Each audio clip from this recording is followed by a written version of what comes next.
आप पार्टी देखकर मदद करते हैं या इंसान देखकर? नहीं, मैं हेलो दोस्तों, आप सबका स्वागत है आपके अपने यूट्यूब चैनल अरसू के ब्लॉग पर। आज का इंटरव्यू बेहद ही खास होने वाला है क्योंकि हमारे साथ मौजूद हैं रुदौली के पूर्व विधायक रुश्दी मियाँ जी।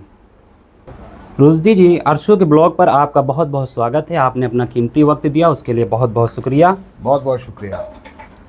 आप राजनीति में आने का मकसद क्या था? राजनीति इत्तेफाक से, कोई पहले से प्लान नहीं था जी। कॉलेज के दिनों में जब मैं स्कूल में था उस वक्त उत्तर प्रदेश में राजनीतिक हालात बहुत तेज़ी से बदल रहे थे। जी। वो उत्तर प्रदेश जहाँ पर कांग्रेस पार्टी का एक छत्र राज होता था, उस उत्तर प्रदेश में मूलभूत समस्याओं को लेकर के और जो जनता की समस्याएं थीं, जी। एक बड़ा आंदोलन हुआ था मंडल कमीशन की शक्ल में। जी। तब हम लोग स्कूल में पढ़ते थे और उस आंदोलन में जो माननीय धरतीपुत्र श्रद्धेय मुलायम सिंह जी का योगदान था, उससे सभी लोग बहुत प्रभावित थे। उसके बाद सरकार भी बनी समाजवादी पार्टी की। तो समाजवादी पार्टी और माननीय नेताजी के प्रति एक लगाव एक था, क्योंकि उस वक्त मेरी व्यक्तिगत उम्र इतनी नहीं थी कि मैं कोई मैं मेजर नहीं हुआ था, माइनर था, लेकिन समाजवादी पार्टी के प्रति और नेताजी के प्रति जो सोच थी वो बड़ी पॉजिटिव सी वाइब्स आती थी, बहुत पॉजिटिव सी फीलिंग आती थी मुलायम सिंह जी को देख करके। तो समाजवादी पार्टी का एक युवा संगठन होता था उस वक़्त, मुलायम सिंह यूथ ब्रिगेड के नाम से। तो उसका एक प्रारंभिक सदस्य मैं बना और कभी सोचा भी नहीं था कि चुनावी राजनीति में रहूँगा। छात्र राजनीति से जुड़ा रहा, उसके बाद समाजवादी पार्टी की मेन बॉडी में भी काम करने का अवसर मिला 1993 से लेकर के, और 2002 तक लगातार समाजवादी पार्टी के संगठन में काम करता रहा। नेताजी 2002 में एक अवसर मिला चुनाव लड़ने का। माननीय नेताजी ने, माननीय श्रद्धेय स्वर्गीय बेनी प्रसाद वर्मा जी ने एक अवसर प्रदान किया। जनाब मौलाना मिराज अहमद साहब हमारे सदर थे, अल्लाह उनको जन्नत नसीब करे। सबने मिल के एक मौका दिया तो हम लोगों ने चुनाव लड़ा। कभी चुनाव लड़ेंगे या क्षेत्र से, ये कभी मन में लेकर के काम नहीं किया। समाजवादी पार्टी की विचारधारा अच्छी लगती थी, आदरणीय नेताजी के जो विचार थे या जो उनका काम करने का तरीका था वो अच्छा लगता था। एक और सवाल है, जनता सबसे ज़्यादा किस काम के लिए आपके पास आती है? सभी तरह के काम। इस सरकार में तो सबसे ज़्यादा जो दिक्कत आ रही है वो प्रशासनिक जो रवैया है जनता के प्रति। कोई भी सरकारी विभाग हो, जी, वो चाहे पुलिस का विभाग हो, चाहे तहसील हो, चाहे सरकारी अस्पताल हो, चाहे खाद के केंद्र हो, चाहे बिजली विभाग हो, कोई भी सरकारी विभाग ऐसा नहीं है जहां जनता की सीधे तौर पर सुनवाई हो रही हो। आए दिन लोगों को परेशानी का सामना करना पड़ रहा है। तो जो रोज़मर्रा के कार्य हैं, जी, जो प्रशासन और सरकार की कमियों की वजह से या सरकार के जो निरंकुश अधिकारी हैं उनकी कमियों की वजह से जो होता है, उसको लेकर के जनता सबसे ज़्यादा संपर्क करती है। रुदौली की राजनीति में सबसे बड़ा मुद्दा क्या है? एक बहुत मिक्स्ड व्यापार का बड़ा केंद्र रहा रुदौली। तो अपनी पहचान एक रुदौली की अदब के एतबार से, तहजीब के एतबार से, व्यापार के एतबार से, यहाँ के मिजाज के एतबार से हमेशा अलग रही। तो रुदौली की जो सबसे बड़ी ज़रूरतें, हर क्षेत्र की ज़रूरतें होती हैं, सड़क, बिजली, रोज़गार, पानी, समय से खाद मिलना, किसानों को सभी को समय से दवा मिलना, सबकी सुरक्षा। आप पार्टी देखकर मदद करते हैं? जो भी आएगा अगर मदद के लिए, तो मैंने ना कभी आज तक उसका राजनीतिक झुकाव देखा किस दल की तरफ है। जी। अगर मदद करने लायक कोई काम है, कोई भी ऐसा कार्य जो किया जा सकता है, उस कार्य को करने की कोशिश की। कभी जाति धर्म की राजनीति में रह करके या कभी दलगत भावनाओं से काम करने का काम नहीं किया गया है। कोशिश की गई है कि जो काम कर सकते हैं वो काम किया जाए। जी। आजकल तो हम सोशल मीडिया पे काफ़ी आप एक्टिव भी रहते हैं और ज़मीनी स्तर पर आप उतर के बहुत ही मदद कर रहे हैं लोगों की। जैसे कि 100 की बात करें, काफ़ी लोग जो बाहर ख़त्म हो गए आपने उनको मंगवाया और उनके फैमिली की हेल्प की। तो आपको ये मदद करके कैसा महसूस होता है और कैसा लगता है? देखिए, इसके आपके सवाल के दो खंड हैं। जी। पहला खंड ये है कि जैसे आपने कहा सोशल मीडिया पे मैं बहुत एक्टिव रहता हूँ। मैं सोशल मीडिया पे नहीं एक्टिव रहता हूँ। अब सोशल मीडिया 2018 के बाद बहुत एक्टिव हो गया है। ये तो बात, काम हम लोग जो भी करते थे वो हमेशा से करते आए हैं। जी। और बहुत सारी बातें हैं जो सोशल मीडिया के माध्यम से लोग सवाल करते हैं, और विशेषकर वो लोग सवाल करते हैं जो 20 से 25 साल की उम्र के हैं, हम लोग जब एमएलए थे तो मैं व्यक्तिगत रूप से जब विधायक था तब शायद वो बहुत छोटे रहे होंगे, तो इसलिए उनको जानकारी इतनी नहीं है, जानकारी का अभाव है। हम भी छोटे रहे, बगैर हमें भी कार्य जानकारी किए, नहीं। बगैर मेहनत किए, बगैर लोगों के बीच में बने कोई आदमी इतने दिन तक चुनाव न जीतने पर भी लोगों के साथ आप देख सकते हैं कि सभी समाज और सभी वर्ग के जी। लोग अगर आ रहे हैं तो उम्मीद है ना उनको काम होने की। जी तो बिल्कुल। अगर कोई काम कर रहा है तो लगातार नहीं करता है तो उसके साथ नहीं। हाँ, सोशल मीडिया का रोल एक बड़ा हो गया कि अब लोगों तक जानकारियाँ पहुँच जाती हैं। जी। मैंने कुछ लोगों के सोशल मीडिया पे देखा कि ये अभी आ रहे हैं शब्द, ऐसा नहीं है। इस क्षेत्र के लोगों का जिसका भी कभी बाहर ऐसा देहांत हुआ, बहुत सारे, देखिए एक टेक्निकल बात है, जी ज़्यादातर ऐसे लोग से संपर्क होता है कि जो किसी न किसी कानूनी अड़चन में मौत हुई है, जी एक्सीडेंट में डेथ हो गई, उनके क्लेम और मुआवजे का भी प्रश्न आता है, जी या मान लीजिए उन्होंने आत्महत्या कर ली।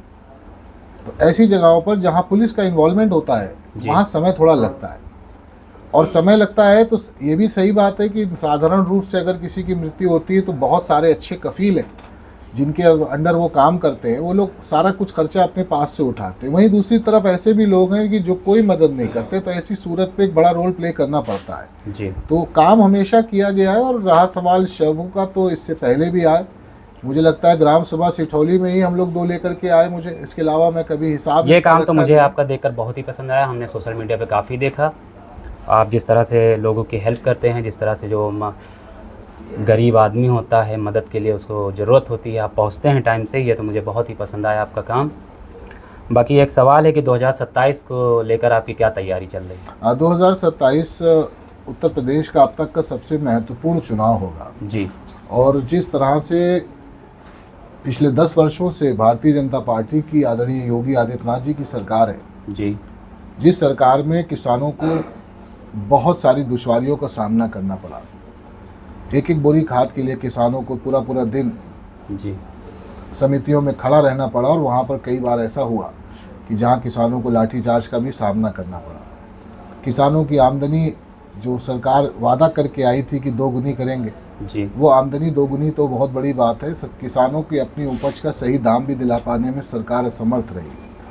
नौजवानों को रोज़गार नहीं मिला, महिलाओं पर सबसे ज़्यादा जुल्म ज़्यादती हो रही है, महिलाएं असुरक्षित हैं, कानून व्यवस्था का बहुत बुरा हाल है। एक वर्चस्व की लड़ाई इस सरकार में चल रही है। जो बेसिक इंफ्रास्ट्रक्चर है जिसके माध्यम से युवाओं को नौकरी दी जा सकती थी, जी उस बेसिक इंफ्रास्ट्रक्चर पे सरकार ने कोई कार्य नहीं किया।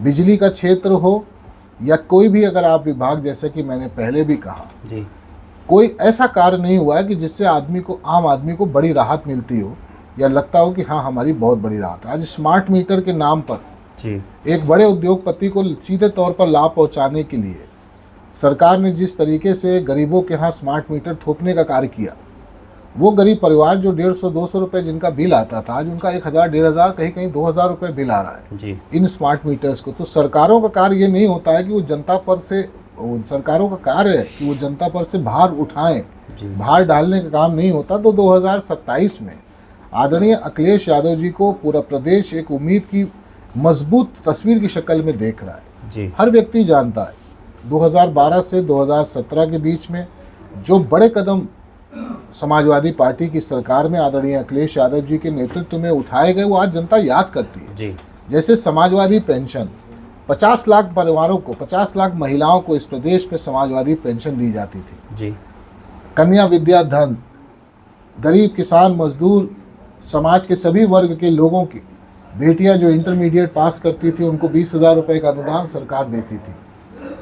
लैपटॉप का वितरण रहा हो, चाहे 102 और 108 एम्बुलेंस का संचालन रहा हो, चाहे वो एक डायल 100 जिसको अब डायल 112 कहते हैं, डायल 100 की शक्ल में, चाहे उसको एक क्रांतिकारी कदम उठा करके पूरे प्रदेश की सुरक्षा को सुनिश्चित कराने की बात की गई हो, जी या 1090 का काम हो, लखनऊ में मेदांता जैसा अस्पताल बनाने की जहां बात आई हो, लखनऊ में आईटी हब बनाने की, एक अंतर्राष्ट्रीय स्तर के एकाना स्टेडियम को, लखनऊ को मेट्रो देने की बात आई हो, जी लखनऊ आगरा एक्सप्रेसवे बना करके देश की राजधानी को सीधे तौर पर स्टेट की राजधानी से जोड़ने का जहां प्रश्न आया हो, जिला के सभी मुख्यालय, जितने प्रदेश के जिला मुख्यालय थे, सबको 4 लेन से जोड़ने का, और जो सबसे बड़ा और क्रांतिकारी कदम उठाया गया वो उत्तर प्रदेश जो 2012 से पहले तक बिजली संकट से जूझ रहा था, बिजली के उत्पादन न होने के कारण उस उत्तर प्रदेश के बिजली उत्पादन को अपने निजी संसाधनों से बगैर केंद्र सरकार की मदद के माननीय राष्ट्रीय अध्यक्ष श्री अखिलेश यादव जी ने अपने मुख्यमंत्रित्व काल में उसको 3 गुना बढ़ाया। यही कारण है कि आज बिजली काफ़ी हद तक उत्तर प्रदेश में काफ़ी हद तक सुधार हुआ है। आगे और भी सुधार की आवश्यकता है, परंतु खेद है कि विगत 10 वर्षों में आदरणीय योगी आदित्यनाथ जी की सरकार ने अगर कोई 1 मेगावाट का बिजली का प्लांट पूरे उत्तर प्रदेश में कहीं लगाया हो तो उस प्लांट का नाम बता दे। तो जो कुछ भी आज इंफ्रास्ट्रक्चर मिल रहा है तो प्रदेश की जनता जान रही है कि अखिलेश यादव जी के साथ उनका और उनके परिवार का, उनके परिवार की महिलाओं का, उनके परिवार के बुजुर्गों का, उनके परिवार के नौजवानों का भविष्य सुरक्षित है। इसलिए उत्तर प्रदेश में बड़ा बदलाव देखने को मिलेगा और समाजवादी पार्टी के सभी कार्यकर्ता बधाई के पात्र हैं, सभी नेता बधाई के पात्र हैं कि जिन्होंने माननीय राष्ट्रीय अध्यक्ष जी को पुनः इस प्रदेश की बागडोर सौंपने के लिए जिस तरीके से उन्होंने मेहनत किया है या जिस तरीके से वो मेहनत कर रहे हैं, हमें विश्वास है कि उत्तर प्रदेश की महान जनता के सभी जाति धर्म के लोगों का भरपूर समर्थन मिलकर के एक ऐतिहासिक बहुमत लेकर के 2027 में अखिलेश यादव जी एक लास्ट क्वेश्चन है, आपकी सबसे बड़ी ताकत क्या है, जनता का प्यार या राजनीतिक समझ? शराफत और इंसानियत जी। मैं समझता हूँ कि शराफत और इंसानियत हर इंसान के अंदर बाकी रहनी चाहिए। बहुत सारे लोग हैं कि जिनको उनकी ज़बान में जवाब दिया जा सकता है जी, लेकिन मेरा विश्वास है कि सब्र करने से बड़ी ताकत कोई नहीं होती। बिल्कुल। बहुत से ऐसे लोग हैं कि जिनकी बेवजह की टिप्पणियां होती हैं जो कभी कभी तकलीफ भी पहुंचाती हैं, उनको उनकी ज़बान में भी उत्तर दिया जा सकता है। उनको हर तरीके से कहीं ना कहीं उनका मुकाबला किया जा सकता है। लेकिन मैं एक बात जानता हूँ जी, जो मोहब्बत और जो ताकत इस क्षेत्र की जनता ने या समाजवादी पार्टी के कार्यकर्ताओं ने या समाजवादी पार्टी के नेतृत्व श्रद्धेय अखिलेश यादव जी ने हम लोगों को दी है, उस ताकत का इस्तेमाल सिर्फ और सिर्फ जनता की भलाई में, जनता की सुरक्षा में और जनता की समस्याओं के समाधान में लगाना चाहिए। यही कारण है कि बहुत सारी बातों को नज़रअंदाज कर दिया जाता है और आगे भी नज़रअंदाज किया जाएगा। जो व्यक्तिगत आक्षेप हैं या जो व्यक्तिगत विरोध करते हैं, लोग विरोध करने के कारण अगर पूछ लिए जाए तो उनके पास कोई कारण नहीं है विरोध करने का। वो गुटबाजी के चलते, कुछ लोगों के साथ के चलते वो विरोध जो करते हैं, उन विरोधियों को भी मैं कभी मिलता हूँ तो कोशिश करता हूँ उनको भी सम्मान देने की। सम्मान देने से सम्मान मिलता है, मेरा स्वतः ये मानना है और मैं अपने इस मानने पर काफ़ी कामयाब हूँ। इस क्षेत्र की जनता का सम्मान दिया है, इसीलिए क्षेत्र की जनता से सम्मान मिलता है और गर्व के साथ ये बात महसूस होता है कि कहीं ना कहीं कार्यशैली और कार्यप्रणाली ऐसी थी कि सम्मान के मामले में इस क्षेत्र के विधायक से कहीं ज़्यादा सम्मान इस क्षेत्र की जनता से मिलता है, मोहब्बत मिलती है। वो अब मुझे अपने परिवार का सदस्य मानते हैं। मैं समझता हूँ ये सबसे बड़ी उपलब्धि है मेरी। जी, एक लास्ट सवाल है कि अब की बार रुचि जी को पार्टी से टिकट मिलने की उम्मीद है या नहीं, इसके बारे में रुचि जी क्या कहना चाहिए? ये मेरे लिए बहुत छोटा प्रश्न है जी। यहाँ पे प्रश्न ये नहीं है कि इस क्षेत्र से रुचि चुनाव लड़ेंगे कि नहीं लड़ेंगे जी।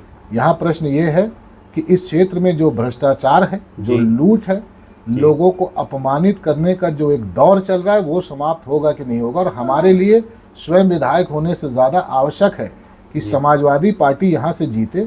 माननीय राष्ट्रीय अध्यक्ष जी जिसको भी यहाँ से चुनाव लड़ाने का काम करेंगे, हम सभी समाजवादी पार्टी के कार्यकर्ता उसके साथ शाना बशाना खड़े होकर के जो भी हम लोगों की निजी हैसियत है उसको एकजुट करके सबको कोशिश करेंगे कि समाजवादी पार्टी की सीट इस क्षेत्र की जनता के दम पर, इस क्षेत्र की जनता के आशीर्वाद से आदरणीय अखिलेश यादव जी को ज़रूर मिले।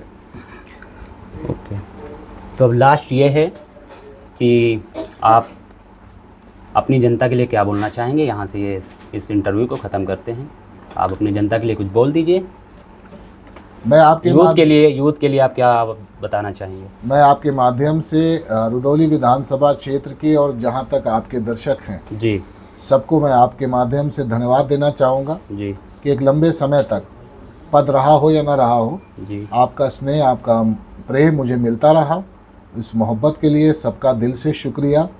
मेरी हमेशा से कोशिश रही है कि सबका इज़्ज़त, सबकी सम्मान को बरकरार रखूं और उस कोशिश को मैं और आगे बढ़ा सकूं। यही आशीर्वाद और यही मैं दुआ चाहता हूँ आपके सभी दर्शकों से, आपके सभी सुनने वालों से। जी, तो मिलते हैं किसी और इंटरव्यू में। ये इंटरव्यू काफ़ी बहुत ही अच्छा रहा। रुद्र जी, आपका बहुत बहुत शुक्रिया, आपने हमें इतना टाइम दिया। बहुत बहुत शुक्रिया। मिलते हैं किसी और वीडियो में। बाय।